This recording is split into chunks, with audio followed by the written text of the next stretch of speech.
Is Oliver Glasner really the right man to replace Ruben Amorim? Today, we're going to be answering that question, going through Glasner's tactics, formation, and his style over three of the teams that he got playing really good football. That being Wolfsburg, Eintracht Frankfurt, and of course, Crystal Palace. If you're new around here, make sure to hit that like button and subscribe. But anyway, let's get this party started.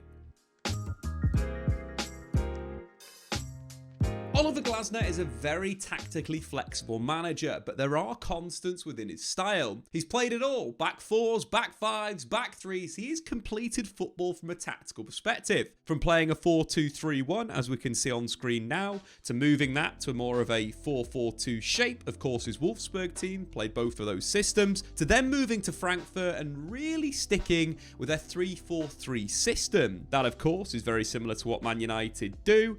Three players at the back to deal with those defensive situations, wing backs in really high areas, and of course a very workmanlike midfield with a narrow front three with the two attacking midfielders sitting in that central space. At times you'd see Frankfurt dropping actually back to a 3-5-2 in certain games. Moving that forward to Crystal Palace, again going back to that 3-4-3 system. But in terms of that style of play, you could describe it as a classic German style. Aggressive, hard-working, transitional, direct, counter-pressing, getting into the face of the opposition is how his sides play. A really interesting quote where Oliver Glasner stated that the starting system isn't important as long as you stick to these starting principles. Of course, for Manchester United, that would be the aggression, the pressing from all over the pitch, the really high-octane style, the direct balls into the channel, the crosses into the box, all things that we describe as classic German in the modern game. So let's start with Wolfsburg, who mainly lined up in a 4-2-3-1. One of the big gripes of Man United fans at the moment is that Ruben Amorim won't move away from that back five system. Oliver Glasner has done it in his career and done it very successfully. Wolfsburg finished 4th in the Bundesliga and qualified for the Champions League. It was quite a surprise that year, as they had a team of players that were decent, but he definitely got more out of the squad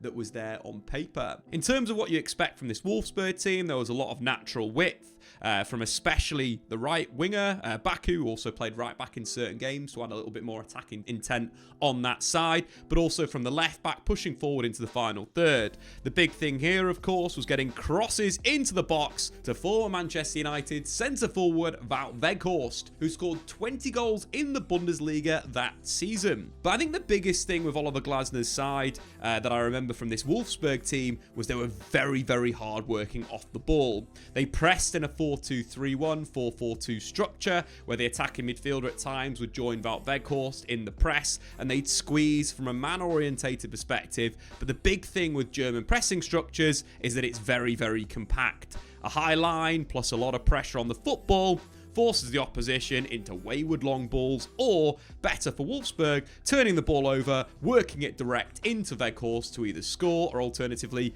getting themselves into crossing positions from traditional wing play and then hanging the ball up to the back post for the big Dutch centre forward to head the ball in the back of the net. In terms of the statistics, Oliver Glasner's side won the most tackles in the Bundesliga in Glasner's final season. And that gives you an idea of how they would play. They'd be very, very aggressive, they'd attack with width, but they'd be direct, they'd hit the channels, they'd turn you around, and they'd have that classic German gegenpressing style. Right, so let's move on to Frankfurt. This was the first time that Oliver Glasner really committed to playing a back three, either a 3-4-3 or a 3-5-2. In terms of the differences to Ruben Amorim's Manchester United, I think the big thing was the narrowness of the attacking midfielders. They were more attacking midfielders, and at times Amorim's got his players playing a little bit wider. I think Brian and Bumo pulling to the right-hand side. So what you tend to see from a kind of possession perspective was the two attacking midfielders being quite fluid. At times they would drop off and get on the ball into deep areas, but mainly they sat kind of narrow, almost in a kind of 5-2-2-1 setup, but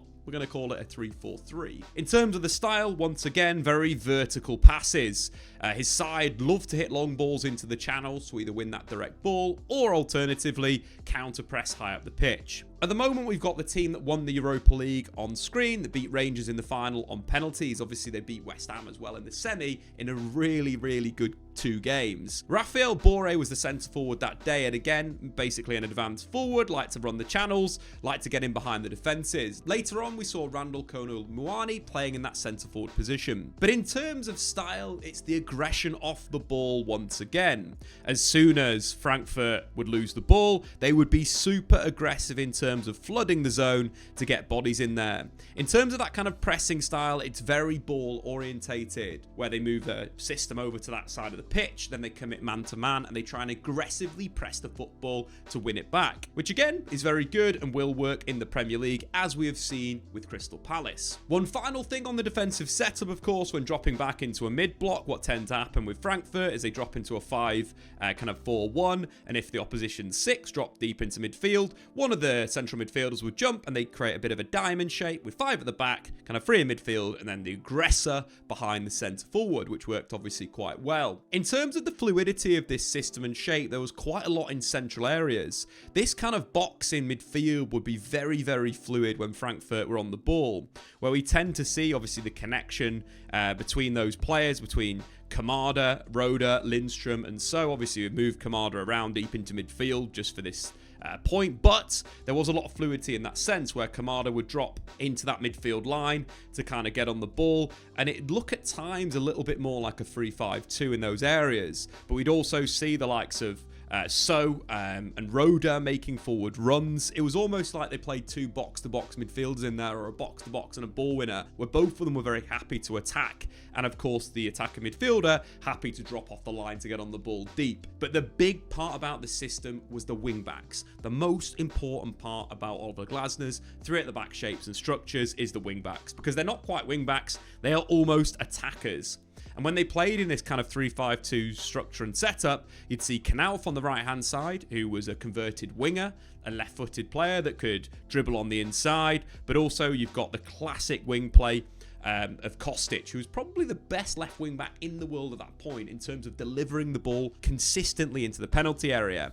And that very much was the style of this Frankfurt side, you know, looking for runners into the channel, let's say Lindstrom making that move, long ball out of the back, linking with Kostic, and then Kostic getting the ball into the box for the centre forward. Reasonably basic in terms of that, but very direct in style and direct in terms of getting the ball, not messing about in midfield, attack. The other thing with this Frankfurt team, they like to penetrate teams with short passes through the middle.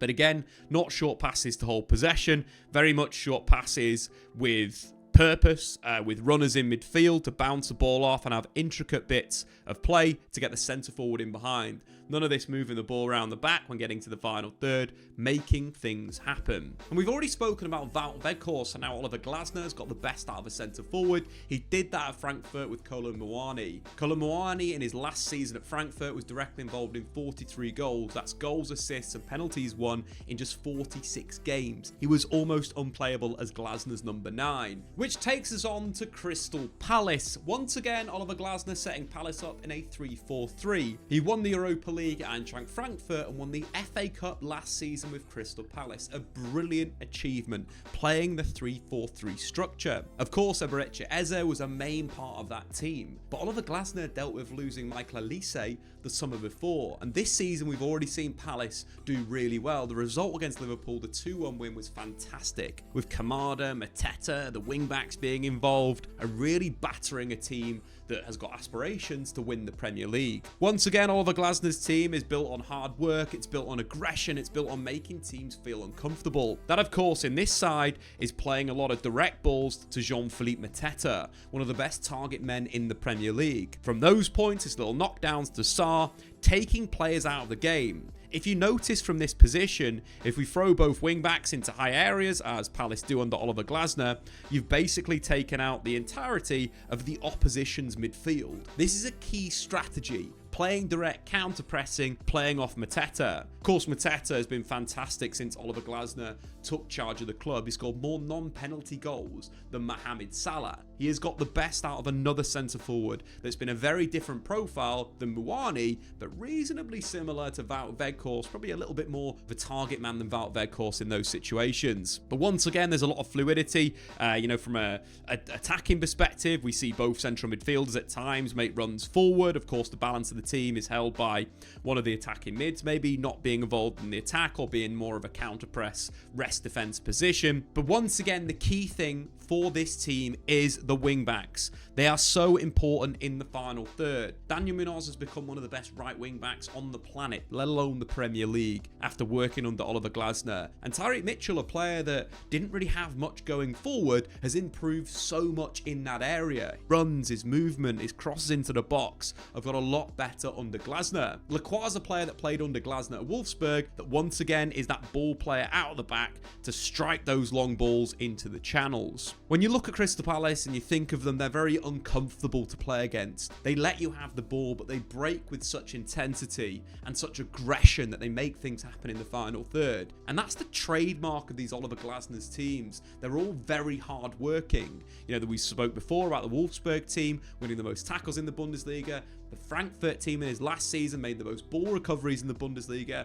and this Palace team has great defensive stats as well. And I think the last thing I want to touch on with this Crystal Palace team was the relationship between Mateta and Eze. Something that United have struggled with is creating partnerships. Proper partnerships where players combine over and over again. In terms of Eze, of course, he scored the goal in the final, the FA Cup final, to win the trophy for Palace. He ended that campaign with 4 goals and an assist in that competition, the most of any midfielder. But the way he links and feeds with Jean-Philippe Mateta, not only from a creation perspective, you know, playing through balls in behind, but also Eze's ability to attack the box has massively improved under Glasner, and thus we saw goals. But also in terms of that relationship, Eze to Mateta was the second highest combination from an assister to a goal scorer in the Premier League. Getting 2 of your best attackers close together is so important for Oliver Glasner's teams, and that's without talking about Sarr, who's become one of the most underrated goal scorers in the league. Glasner has improved forwards in the final third and had a massive impact on Palace's wing-backs. So let's go back to that question.